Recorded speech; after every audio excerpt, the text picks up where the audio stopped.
Muy buenas noches, espero estén disfrutando el feliz carnaval y el fin de semana con ocasión a lo ya advertido en otras oportunidades. Me permito señalar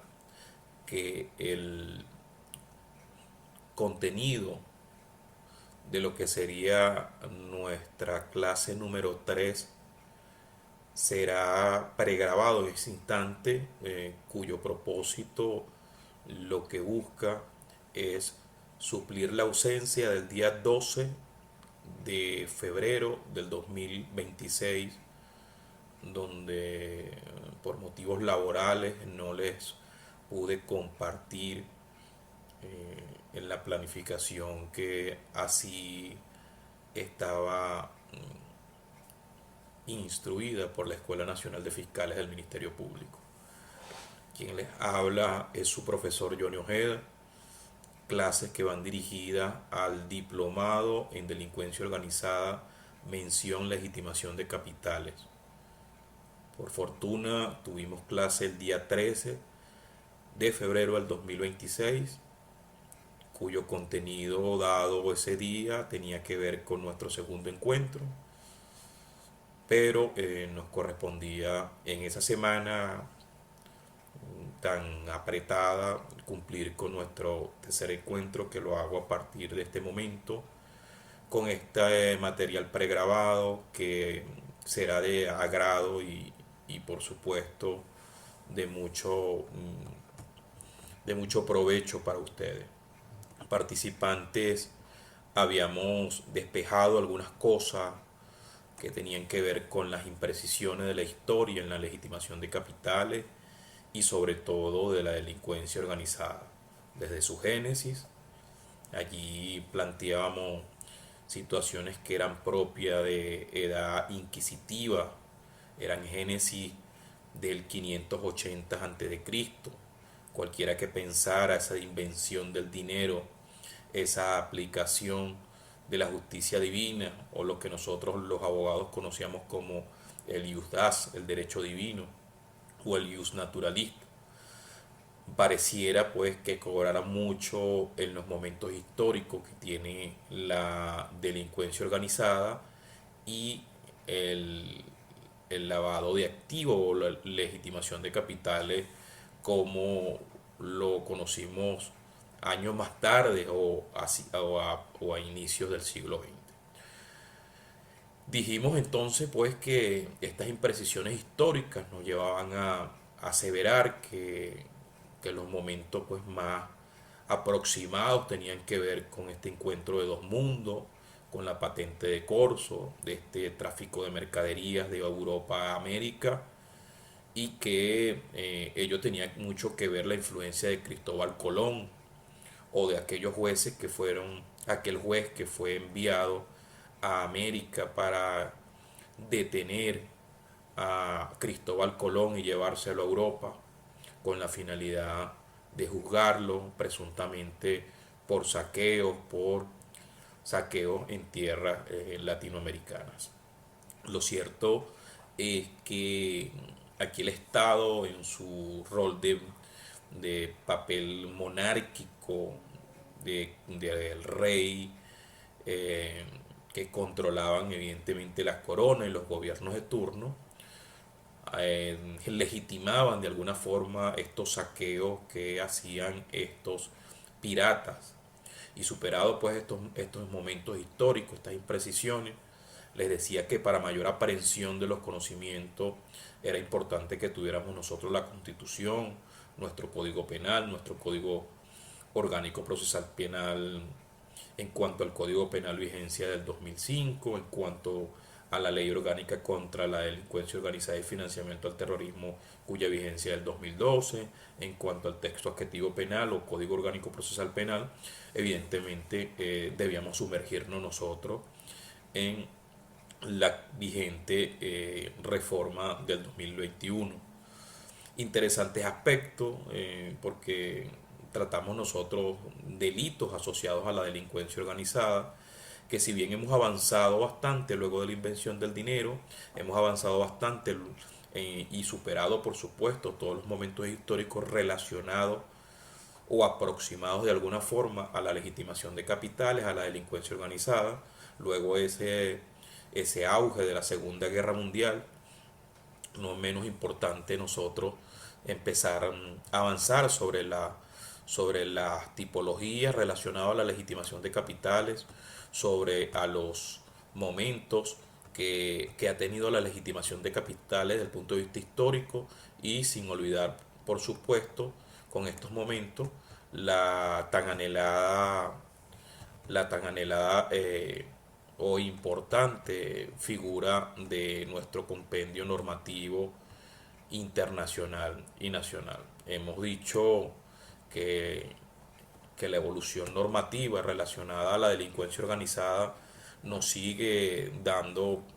pasos agigantados relacionados a todo lo que tuvieron que haber hecho los países para reunirse respecto a cada fenómeno que se fue presentando. Por ejemplo, en el caso de Al Capone, 1919, 1920, y que decíamos allí que este fenómeno permitió la imposición o la prohibición del alcohol y el tabaco, que más tarde fue levantado por el Estado norteamericano. Recordemos pues que estas figuras nos permitieron también abordar aspectos que si bien limitaba de alguna forma la actividad delictiva que tenía Al Capone con su red de lavandería, no es menos cierto que el producto de ese lavado activo iba eh, dirigido con mayor audacia a casinos para de alguna forma tratar de producir o transformar estos fondos que eran de proveniente ilícita. Entender entonces la evolución normativa en materia de este delito, debemos pues hacerlo desde las reglas de los métodos sociológicos, por allá recordando a, la, a los sociólogos, a la socióloga Émile Durkheim en sus obras Reglas del método sociológico. Lo interesante de estos delitos era que la finalidad era cometer eh, estas actividades delictivas para obtener una riqueza fácil, con la necesidad de ocultar su origen de, de la riqueza que no era un hecho nuevo. Había unas particularidades relacionadas a la evolución que nosotros estuvimos destacando relacionado al marco jurídico actualmente existente. Y nosotros decíamos que si bien habían organismos internacionales que se unían para hacer declaraciones en torno a distintos tipos delictivos que afectaban a la humanidad, no es menos cierto que esto se llevó a cabo por los llamados convenios y tratados internacionales, que no era otra cosa que constituirle el compromiso de aquellas naciones que se obligaban de manera conjunta a establecer en sus territorios las medidas para evitar sancionar severamente el delito de sustancia estupefaciente y por supuesto la delincuencia organizada y financiamiento al terrorismo, asociado por supuesto a la legitimación de capitales, como una manera de cooperar entre países. Y de allí fueron desarrollando, de acuerdo a estos convenios, la unión de estos organismos internacionales, que les decía yo, es el GAFI un organismo supranacional, o en definitiva es el GAFI un organismo internacional que busca buenas prácticas, que busca de alguna forma que los estados prevean y mitiguen con acciones necesarias la legitimación de capitales a través de su recopilación de información, a través de la formulación de sus recomendaciones, no era otra cosa que luchar contra estos flagelos que incluían que se expanden en los territorios del hemisferio. Evidentemente, estas 40 recomendaciones GAFI son interesantes porque permiten un proceso de incorporación en su legislación interna para que permitan de manera anticipada detectar, prevenir a los particulares, a los sujetos obligados, a los entes obligados, establecer por supuesto reglas jurídicas que permitan imponer y desarrollar un sistema de prevención robusto que permitan a estas organizaciones de alguna forma dirigir todos los sistemas y red que minimicen de alguna forma la delincuencia organizada. Los antecedentes remotos ya nosotros hemos calado de alguna forma con la expresión de lavado de dinero y que más adelante pues en unas presentaciones le hablaremos de ello, pero recordemos que esto fue a principios del siglo XX, donde se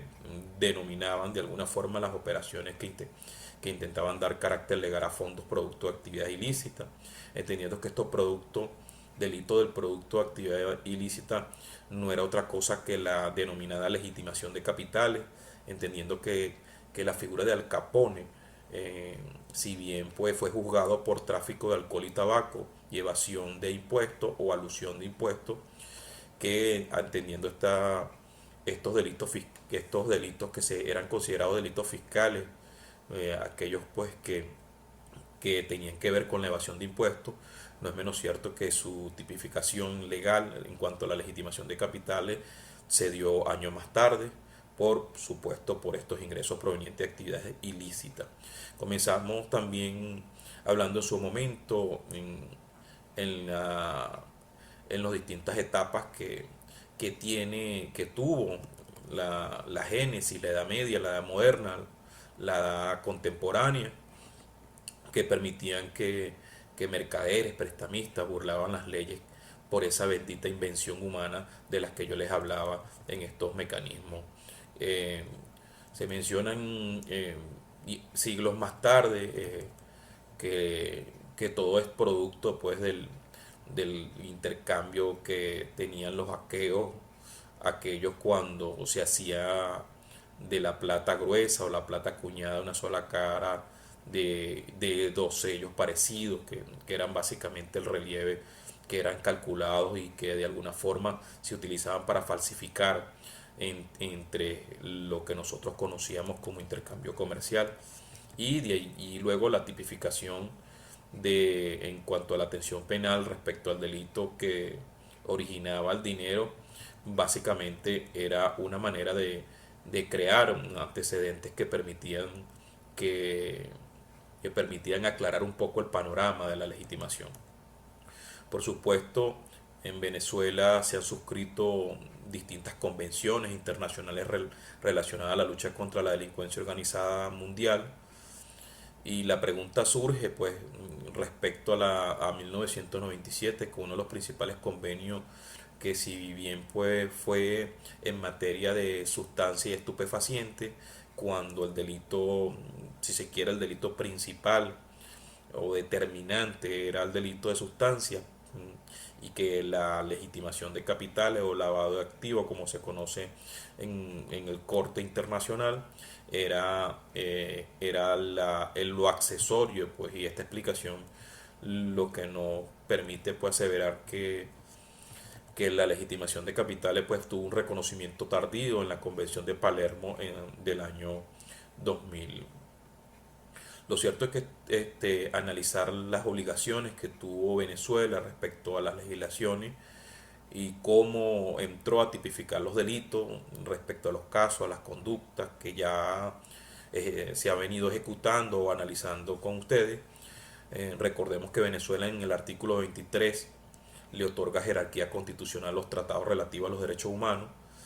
y estos tratados, pactos, convenios relativos a los derechos humanos ratificados a la República tienen mucho que ver porque cuando prevalece en el orden interno de que es la legitimación de capitales protege, perdón, o, o tiene como bien jurídico tutelar el buen desarrollo del sistema de administración de justicia o en su defecto el aparato socioeconómico, evidentemente pues ese ejercicio favorable que tiene la Constitución relacionado a estas materias de aplicación inmediata, por supuesto, tiene una manifestación directa respecto a la, a la bien llamada, a los bien llamados eh, derechos humanos de primera, segunda, tercera o cuarta generación. En este sentido, el rango normativo del tratado y la ley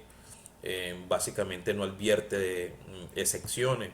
debido a que es una fuente de derecho de Venezuela, el reconocimiento que produce el derecho, el tratado, la transformación del tratado al derecho interno, que nos permite pues generar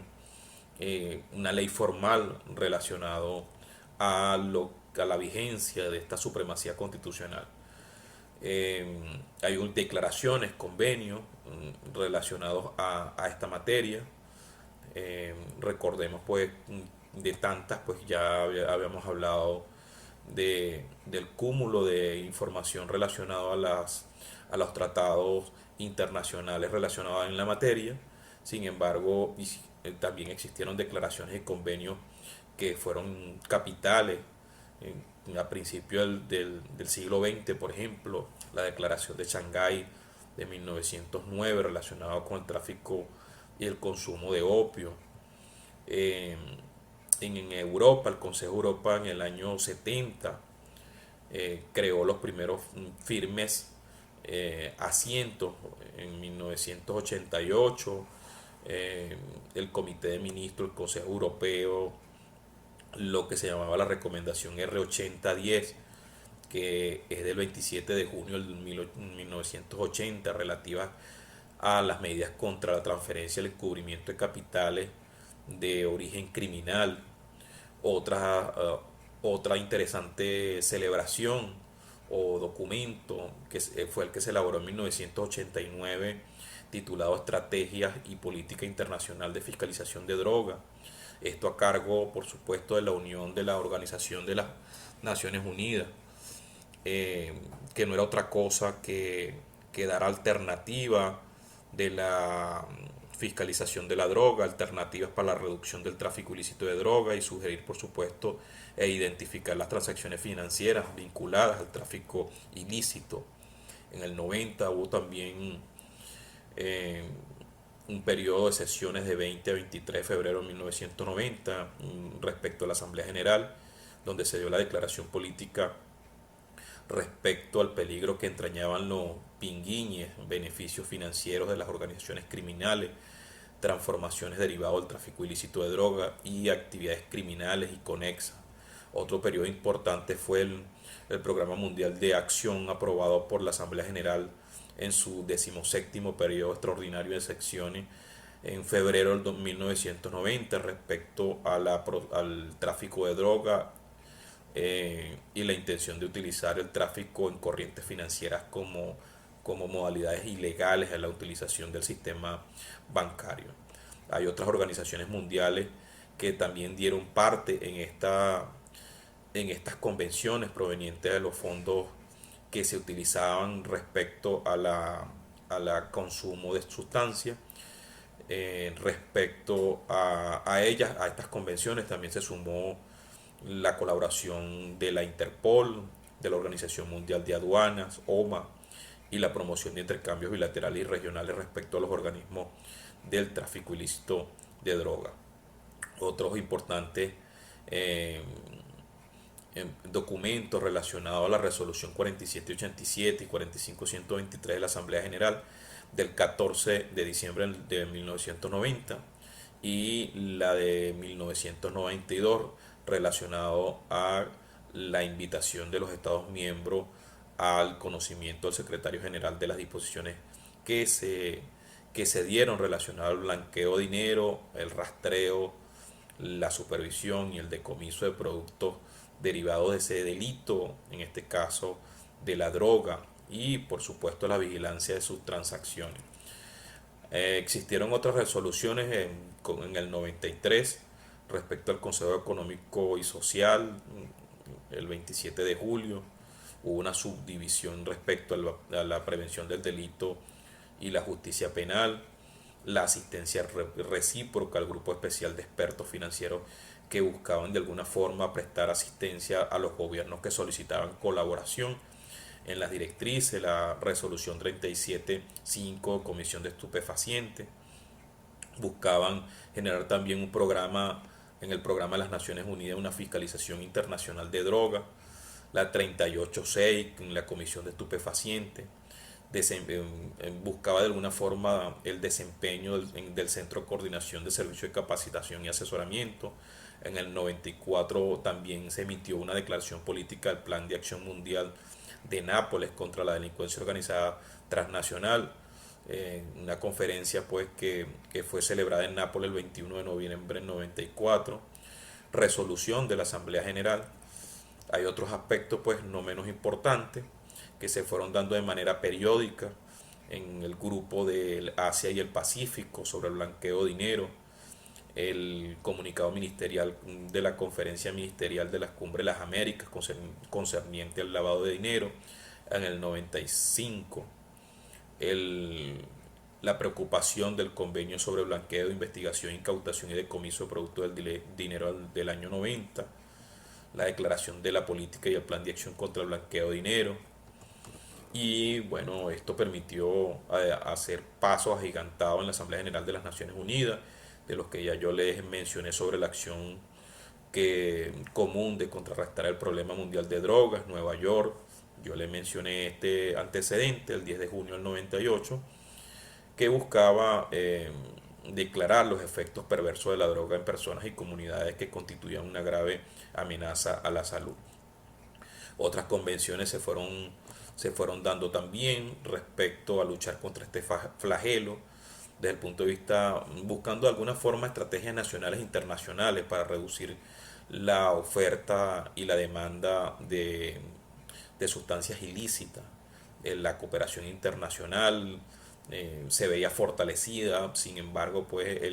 estos delitos eran blanco fácil, eran atractivos, eran caldo de cultivo para el momento que nos permitían de alguna forma seguir avanzando. Y es donde los estados, pensando haberlo hecho todo, en el 2003 promueven la legislación de la Convención de las Naciones Unidas contra el Tráfico Ilícito, contra la Convención de Mérida, Yucatán, México, y la Convención de las Naciones Unidas contra el tráfico ilícito del 88, para ponerle de alguna forma fin a estas prácticas que se derivaban de la droga y que finalmente se convertían en blanqueo de dinero para esa oportunidad. Posteriormente se empezaron a emitir medidas contra el blanqueo de dinero y por supuesto a presionar a las autoridades judiciales de corte internacional, Europol, Interpol, encargadas a cumplir y hacer frente por supuesto a la delincuencia organizada.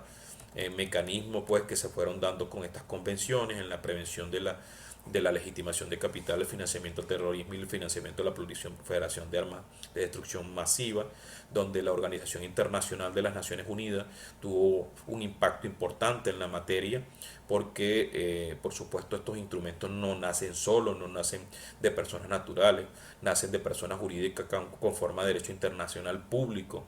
Y bueno, allí estos países permiten pues que estados, por ejemplo, como la Santa Sede, un estado neutral, los beligerantes, y estos estados que permiten ser miembros de estas organizaciones supranacionales que Venezuela reconoce en el seno de las organizaciones como la Organización de Estados Americanos, la OEA, y aspectos importantes como derecho de mar, la aeronáutica civil, y por supuesto como métodos de transporte pues que son reglados de alguna forma para contener la lucha contra la delincuencia organizada. Vemos que otras convenciones buscan desde el punto de vista de prevención establecer la obligación de tipificar los delitos,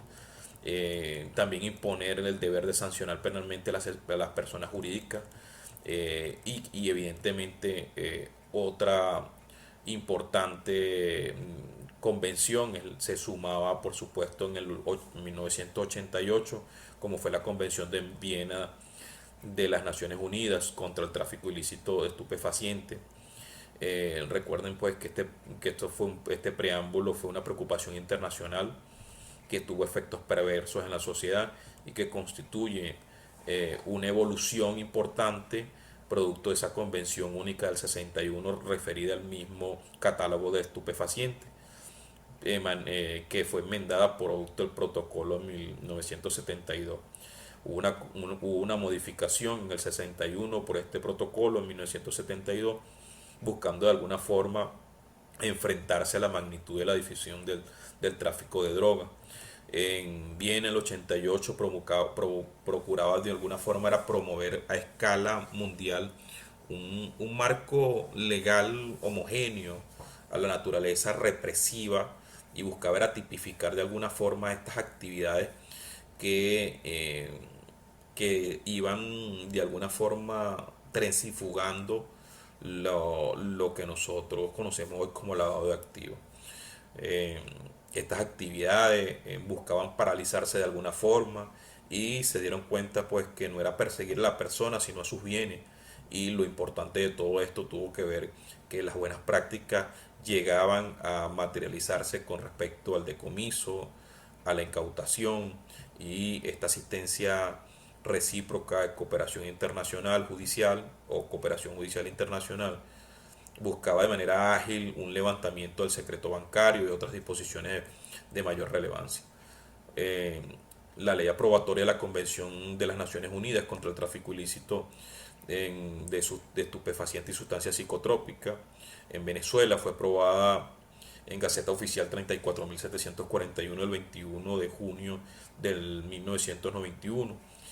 Quizás pues listarlo, estos convenios, estos tratados, por supuesto, pues se dejan correr porque se sumergen en una historia que si bien pues fue de mucha imprecisión, producto pues que este fenómeno empezó a bordear de alguna forma o a invadir de alguna forma inclusive el aparataje judicial. Por eso es que muchos instrumentos internacionales eh, se unieron de alguna forma para robustecer esos 5 momentos que yo les decía en clases anteriores. Esta primera ley del 91 respecto a sustancias estupefacientes fue un avance porque en esta convención nuestro país realiza 2 declaraciones interpretativas. La primera de ellas fue que la convención no pudo considerarse como base para permitir la extradición de venezolanos. Y la segunda era que las operaciones de entrega vigilada, los delitos de acción pública eran de alguna forma perseguidos por autoridades de la Policía Nacional, y que las entregas vigiladas solo eran aplicadas en la medida que lo permitía nuestra legislación. Recordemos que para el 91 nosotros teníamos un sistema inquisitivo, no un sistema incusatorio, y cuando nosotros pues vemos esos 2 sistemas de juzgamiento que tenía Venezuela para el momento, el sistema inquisitivo, vemos pues que no era tan robusto la persecución del delito para ese momento. La Convención de Viena, recordemos que la Convención de Viena es un documento que tiene 34 artículos. El artículo 2, perdón, yo les decía que se refiere a las definiciones y al alcance. Del 25 al 34 refiere a los aspectos relacionados con los efectos no derogatorios de anteriores convenciones, su firma, la ratificación, la adhesión, la entrega en vigor, denuncia, derogación, enmienda, soluciones de controversia. Y solo de los 21 artículos, el 3 al 24 refieren respectivamente a temas que regula el delito de alguna forma. Estas organizaciones, por ejemplo, la definición del artículo 1 y el segundo sobre su alcance busca promover la cooperación internacional y establecer medidas eficaces en el combate del tráfico ilícito a nivel internacional. De allí pues este convenio pasa a plantear una serie de requisitos que fueron compromisos relacionados a determinar la determinación del conocimiento y la intención y la finalidad de las circunstancias objetivas, y otros planteamientos que fueron dándose en esta convención, donde básicamente fueron sumando, dentro de su contenido fueron sumando aspectos que luego nos llevaron a la Convención de Nueva York de 1999. Desde el año 1963 ya las Naciones Unidas venía trabajando sobre el tema, sobre esta declaración, la Convención sobre las infracciones y ciertos actos cometidos a bordo de aeronaves, que fue firmada en Tokio en 1963. Prácticamente fueron 171 países, que luego fue de alguna forma creando estados parte, fue sumando estados parte hasta septiembre del 2001. Otras convenciones como la represión del apoderamiento ilícito de aeronaves, la Organización de Aviación Civil Internacional, respecto a los actos de tomar custodia de los delincuentes en cuanto a estos aspectos, la, otras formas de castigar a los secuestradores con severas penas cuando se dieran estos, estas actividades delictivas, el convenio para la represión de actos ilícitos contra la seguridad de la aviación civil de 1971, el protocolo para la represión de actos ilícitos de violencia en aeropuertos que presten servicio a la aviación civil, porque para ese momento, eso fue en Montreal, porque para ese momento el tema de los secuestros de aeronaves, el de hacer volar aeronaves, pues era la práctica común de alguna forma para crear zozobra en el hemisferio. La Asamblea General requirió en ese momento tipificar el delito y castigar ataques contra funcionarios y representantes del Estado, inclusive agentes diplomáticos de Nueva York. Otras particularidades que se dieron fue con la Convención de Protección Física de Materiales Nucleares en Viena en 1980, la Convención de la Represión de Actos Ilícitos contra la Seguridad de la Navegación Marítima en Roma 1988, la Convención de la Marcación de Explosivos Plásticos para los fines de detención de Montreal en 1991, que procuraba limitar el uso de explosivos plásticos sin marca o detectables, desarrollado por la OASI, la Convención para fijar plataformas tales como aquellas utilizadas en la explotación de petróleo, gas, el Convenio Internacional sobre la Represión de Atentados Terroristas Cometidos con Bombas, Nueva York 1997, la asamblea que se creó a través del comité especial establecido en la resolución del 51-210 del 96, referido a los proyectos del convenio internacional de acuerdo a la represión del financiamiento del terrorismo, la convención respecto al terrorismo y otras pues que se fueron sumando a lo que nosotros conocemos hoy en día, ya la llamada Convención de Nueva York, que posee 28 artículos. Otras particularidades fueron dándose también respecto a las iniciativas de la Organización de las Naciones Unidas, que complementa de alguna forma el trabajo que viene desarrollando la OEA, especialmente en la Convención de Barbados. Eh, la OEA generó también unas importantes declaraciones sobre el terrorismo, como plan de acción, el plan de Lima, la Convención Interamericana contra el Terrorismo del 2002, la Convención de Barbados. No se crea en sí misma, las mismas crean pues nuevas obligaciones internacionales. Luego tenemos la Convención de Palermo contra la delincuencia organizada, que básicamente es nuestra Biblia para la delincuencia organizada, la legitimación de capitales y por supuesto todos los delitos asociados a la delincuencia organizada transnacional. Quizás me detengo aquí un poco porque esta convención aprobada en la resolución 5525 de la Asamblea General el 15 de noviembre del año 2000 eh, contiene tres protocolos. El primero, prevenir de alguna forma, prevenir, reprimir y sancionar la trata de personas, especialmente para mujeres y niños. El protocolo contra el tráfico ilícito de migrantes por tierra, mar y aire, y el protocolo contra la fabricación y el tráfico ilícito de armas de fuego, sus piezas y sus componentes. Esta convención pues extiende acuerdos que ya vienen venían patentados en Viena y los delitos, por supuesto, a la delincuencia organizada. Esta convención de Palermo define el grupo delictivo organizado como un grupo estructurado de tres o más personas que existía durante cierto tiempo y que actúe concertadamente con el propósito de cometer delitos. y uno o más delitos graves o delitos tipificados con arreglo a la convención. Cuando vemos esta particularidad nos lleva directamente al artículo 37, eh, por supuesto a la definición de delincuencia organizada como tal en la Ley Orgánica contra la Delincuencia Organizada y Financiamiento al Terrorismo, y por supuesto luego la Convención de Mérida, que fue aprobada según resolución 5409 de diciembre de 1999 y que fue firmada luego en el año 2000 y aprobada en la conferencia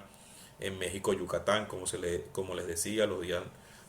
eso fue una semana de 9 al 11 de diciembre del 2003, donde la suscribieron 95 países, eh, porque autores pues citan como antecedente estas declaraciones contra la corrupción, que no se veía como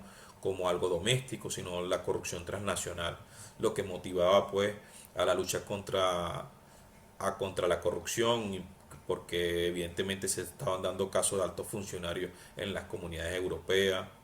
en los Estados miembros de la Unión Europea, y que pues esto preocupó al Consejo de la Unión Europea de su momento y otros países. Eh, También fue aprobado en la Organización de Cooperación y de Desarrollo el 21 de noviembre respecto al convenio de Derecho Penal sobre la corrupción en el Comité de Ministros, y así se fueron dando la suscripción de tratados internacionales que hoy en día pues establecen el delito de corrupción, la vinculación de la delincuencia organizada al blanqueo de dinero o legitimación de capitales, la vinculación de las cantidades de activos que ponen en riesgo la economía de un país o de los estados, la, el peligro internacional cuando se materializa la comisión del delito local, por supuesto la atención de tipificar el soborno de funcionarios públicos, el soborno de funcionarios extranjeros, los funcionarios de organizaciones internacionales, el enriquecimiento ilícito, la malversación de fondos o el peculado, la apropiación indebida o otra forma de desviación de bienes por los funcionarios públicos, el tráfico de influencia, el, el blanqueo producto del delito, la obstrucción a la justicia, que eran básicamente delitos pues que fue desarrollando la convención y que años más tarde se fueron sumando, para el orden interno de cada país, se fueron sumando disposiciones de estos tratados marcos que básicamente generaban la posibilidad de crear esas regulaciones que venía imponiendo Norteamérica y por supuesto el sistema financiero, eh, que básicamente nace pues de ese sistema financiero americano. Aquella aprobación de la ley patriota que se dicta en el Congreso de Estados Unidos también fue considerado un instrumento para detener o obstaculizar y minimizar el terrorismo transnacional. Esa ley también fue básicamente una inspiración de muchos contenidos que hoy en día son de aplicación en la Ley Orgánica contra la Delincuencia Organizada, esa ley patriota del, del financiamiento internacional y la disminución del lavado de dinero y el financiamiento antiterrorista del 2001, que fue promulgada después de los ataques del 11 de septiembre del 2001. Tuvo carácter temporal y la emergencia de la vigencia tuvo hasta el 2005, porque en el 2003 fue aprobado por el Congreso de Estados Unidos la ley Victoria o Victoria Act, luego de esa intervención, una ley de intervención vital en las organizaciones terroristas. En el 2006 la ley patriota estuvo manteniendo el texto original, sin embargo en el 2015 fue reemplazada por la ley Libertad, Freedom Act, que básicamente se crea eliminando las competencias de la Agencia de Seguridad Nacional, conocida hoy como la NSA. Y bueno, de alguna forma esta ley patriota también fue inspiración de los instrumentos normativos que le hemos venido mencionando. Por supuesto, no, luego de hacer este paseo por estas leyes de carácter internacional, estas normas internacionales, estos convenios internacionales y tratados, por supuesto ya nosotros deberíamos ir arribando un poco al tema tipológico, a las concepciones terminológicas, aunque sabemos pues que se ha vuelto un caos terminológico todo esto, la legitimación de capital. no es menos cierto pues que nos ayudará a entender las distintas modalidades y tipologías referente a este flagelo, donde por supuesto la ley del sector bancario en 1970 fue una, una de las, quizás una de las tantas normas pues que vino a regir lo que hoy en día los tratados que nosotros venimos mencionando. No olvidar que hay organismos internacionales que luchan contra el lavado de dinero o legitimación de capitales. Conocemos el Grupo de Acción Financiera Internacional, GAFI, que se denomina por sus siglas en inglés FATF. Es un organismo de entidad intergubernamental creado en el 89, en París, 1989, por la cumbre de 7 países más industrializados, por ahí por mencionar algunos: Estados Unidos, Francia, Japón, Alemania, unos tantos de ellos Suecia, Suiza, Bélgica. Otros pues que se fueron adicionando en organizaciones tipo GAFI, que fueron organizaciones regionales como GAFILAC, el GAFIC, Grupo Asia Pacífico sobre el lavado de activos, el Grupo contra el lavado de dinero de África Oriental y del Sur. El GAFI pues siguen contando con instituciones observadoras sobre el Banco de Desarrollo, el Banco Asiático de Desarrollo, el Banco Europeo de Reconstrucción y Fenómenos, el Banco Interamericano de Desarrollo, el Banco Mundial, el Fondo Monetario Internacional, el Grupo de Supervisores Bancarios del Extranjero, las oficinas de las Naciones Unidas contra el Control de Droga y Crimen, y eh, supervisa, analiza, promueve todo lo que tiene que ver con antilavado. Hay otras organizaciones que se dan sobre el grupo ECMO, sobre que vienen por supuesto a dar recomendaciones a las unidades de inteligencia financiera. Eh, Hay otras políticas que se generan, política de coordinación de antilavado, que por supuesto son parte de las recomendaciones del GAFI. Por supuesto sobre aquellas actividades y profesiones no financieras designadas, PNFD, sobre las organizaciones sin fines de lucro, sobre los supervisores, sobre los sujetos de cumplimiento. Esas son particularidades que se han venido dando en todo a lo largo de la historia de la legitimación de capitales.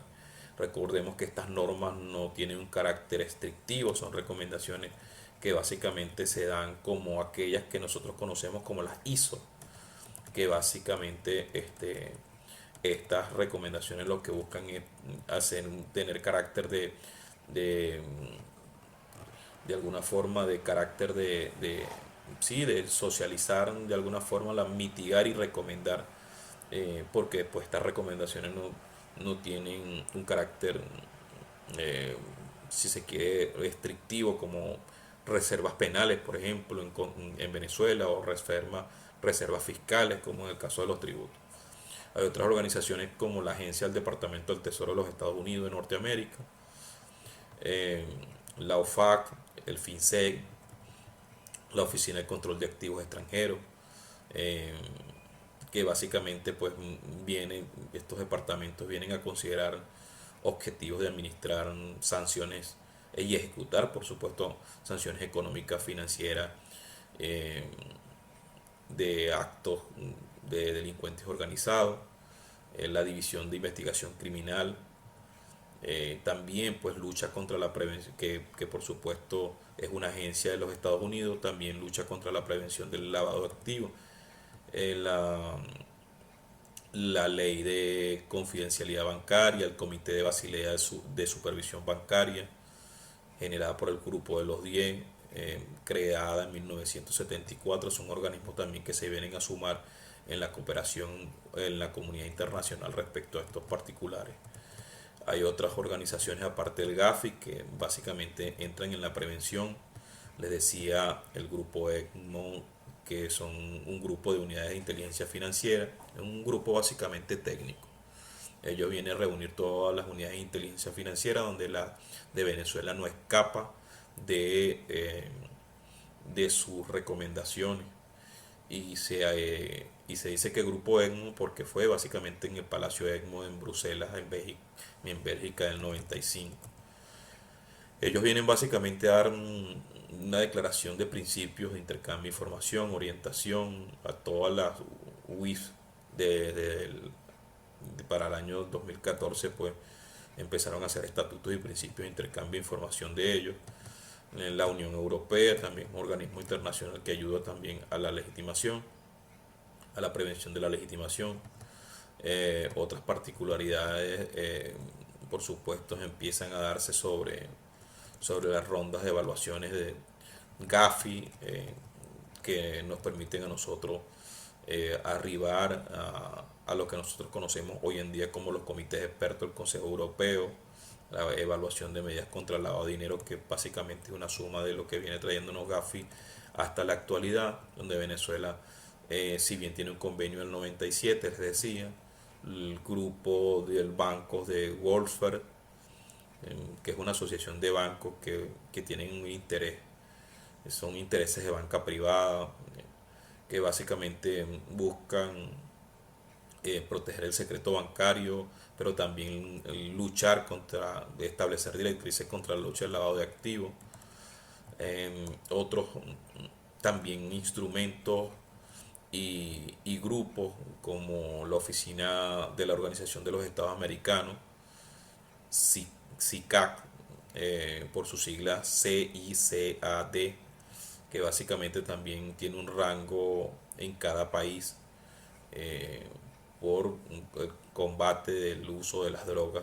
y por supuesto que luego se vuelven en deriva de allí la legitimación de capital, el grupo de trabajo de la Secretaría Técnica de la Delincuencia Organizada, GELAVEX, hay otras organizaciones y grupos minoritarios como que atienden a organismos de inteligencia, policía y aquellos pues que involucran eh, activos virtuales, y sobre todo proveedores de servicios de activos virtuales, donde Gafi, Gafila y la OEA también forman parte de estas mesas técnicas. La Secretaría Interpol, Conmebol, forman parte también de estas organizaciones, la Organización Mundial de Parlamentarios contra la Corrupción, la Red Internacional de Información sobre el Lavado de Dinero, otras organizaciones, institutos de gobernanza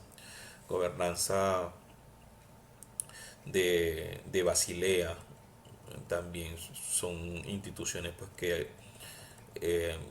atacan de alguna forma o combaten la legitimación de capital y el lavado de activos. El Banco Mundial y el Fondo Monetario Internacional tienen grandes ejemplos relacionados a la legitimación de capitales. Lo cierto es que, muchachos, lo cierto es que hay aspectos que nos permiten de alguna forma adentrarnos a lo que nosotros conocemos legitimación. Si bien producto de estas, si se quiere, prácticas en legitimación de capitales, nos llevan a entender que estamos frente a un fenómeno que cada día pues, intenta abarcar espacio. Vamos a, vamos a ver un material relacionado a este ejercicio de tipología. Vamos a colocarle aquí, vamos a compartir para que veamos material. Compartir.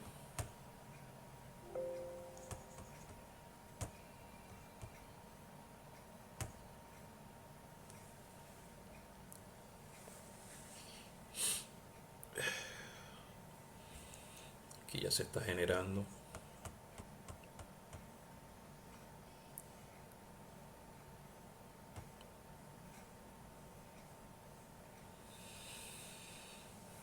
Ok, veamos aquí. Eh, Siempre le hago honor a mi maestra Kailen Chan, Eh, Básicamente, este, estos son los fundamentos de la legitimación de capitales. Aquí lo que buscamos pues es crear un material pues que nos permitan analizar las nociones básicas del delito, reconocer las semejanzas y diferencias sobre el delito de legitimación de capital y por supuesto hacer una comparación de otros ilícitos y reconocer su importancia en la identificación para mitigar los riesgos asociados. No solo a legitimación de capitales o delincuencia organizada, sino otros pues que también vienen a darnos mucho de qué hablar respecto al terrorismo per se y y por supuesto la vinculación de uno con otro. Y estos objetivos, por supuesto, se enmarcan en una sola ruta donde nosotros evaluaremos la definición, las características del delito, las etapas del delito, los métodos que se utilizan, las medidas de mitigación contra el lavado de activos y por supuesto hacer diferencias y similitudes de la legitimación de capitales y, y el grupo terroristas, que voy a tratar de que lo hagamos en este encuentro. Eh, si nos da tiempo, creo que hasta los efectos del delito de la legitimación de capitales, porque bueno, ahí nos corresponde pues cambiar de material, quizás abordemos esas medidas de las definiciones de terrorismo y financiamiento del terrorismo en la sesión que viene, pero trataremos de avanzar y esta será nuestra ruta pues para nosotros avanzar en uno o dos encuentros más. Y la idea de todo esto es que nosotros sigamos haciendo evaluaciones conjuntas porque nos van a permitir tener unas conclusiones necesarias como grupo, nos van a permitir nosotros crear unos aportes en en estas intervenciones. Allí les dejé en Classroom una cantidad de casos que ya me voy a meter en Classroom con ustedes y para que hagamos un mayor manejo o de autoevaluación o de coevaluación. Aquí yo le quise colocar básicamente unos porcentajes para que vean cómo es ese proceso de enseñanza-aprendizaje. Y lo que busco pues en este módulo 2 en este momento pues dar definiciones de legitimación de capitales, ver pues las etapas de la legitimación de capitales que quizás lo abordaron con mayor claridad con el doctor Alejandro, ver los métodos pues y esquemas del delito de legitimación de capitales, los fenómenos de la legitimación de capitales y ir avanzando por supuesto en la legitimación, en sus características. Y lo primero que tenemos que decir que se entiende por legitimación. Y cuando hablamos de legitimación, pues quizás cualquiera de ustedes se va al artículo 35 de la Ley Orgánica contra la Delincuencia Organizada y Financiamiento del Terrorismo. Pero pues yo les traigo un concepto un poco más sencillo, pues que en cuanto a la legitimación de capitales, ese proceso de esconder o disimular la existencia, origen, movimiento, destino o uso de bienes o fondos que tienen una fuente ilícita, debe ser ilícita. Y aquí el problema de la legitimación de capitales es porque debe cuantificarse. Si no se cuantifica, o aún cuantificando, se debe cumplir unos pasos. Pero el principal motivo es que debe cuantificarse. Por supuesto no es una metáfora, debe cuantificarse, este, porque de ahí es donde va a partir si estamos ante alguna actividad ilícita o no. Y por supuesto hacerlo para aparentar como provenientes de una actividad ilícita. Eso es un concepto llano, hay otros que indican pues que la legitimación de capitales o lavado de dinero es un proceso mediante el cual activos financieros y no financieros constituidos por supuesto por dinero, títulos, haberes de origen ilegal son transferidos a la economía formal con el fin de alejarlos de su ilicitud. Básicamente la delincuencia organizada busca o el legitimador de capitales, cuando le hablo del legitimador es aquel sujeto calificado, el sujeto sujeto sí calificado, que de alguna forma legitima y esto no, él no busca aparatos, él no busca delincuencia organizada, él busca sus organismos, empresas pues muy bien constituidas para hacer pasar su dinero eh, su dinero sucio por supuesto pasarlo por supuesto por ese tráfico para generar una pulcritud, para generar un blanqueo como se conoce desde el punto de vista internacional. Por supuesto esta persona que legitima capital que básicamente no se reconoce como legitimador. Eso muchas veces se hace pasar como el buen empresario, como diría Edwin Sutherland en su teoría de la asociación diferencial. Él se hace pasar como empresario, se hace pasar como empresaria, se hace pasar como empoderada. La mujer se pasará como empoderada, pero detrás de ello pues su enriquecimiento o ingresos, por supuesto, vienen de prácticas engañosas, de competencia desleal para buscar disfrazar esa legalidad. Que dicho de otra manera, este proceso por el cual ese tenedor de un activo o instrumento financiero o no financiero constituido por un dinero líquido o un bien fungible de otro origen ilícito, utilizan procedimientos engañosos para hacerlos parecer proveniente, por supuesto, de manera legal. Lo cierto es que nosotros los traducimos a dinero, efectivo, a moneda acuñada, pero también tenemos títulos valores, también tenemos obras artísticas, también tenemos otras modalidades, bienes muebles, bienes inmuebles, o sea, hay otras piedras preciosas. eh, eh, por supuesto van a haber otros ejemplos como la caza ilegal, animales en peligro de extinción. Y recordemos los casos pues de los elefantes pues que en África le quitan los colmillos para hacer piezas interesantes por producto del marfil. Y como no, la trata de blanca, el uso de órganos, el tráfico de órganos, también son unas particularidades que se den. Pero ¿qué busca este delincuente de cuello blanco? Tiene unas características esenciales. Los legitimadores de dinero son delincuentes de cuello blanco. Ya les decía la teoría de Sutherland de la asociación diferencial. Se caracterizan por aparecer personas de alto nivel social. Es decir,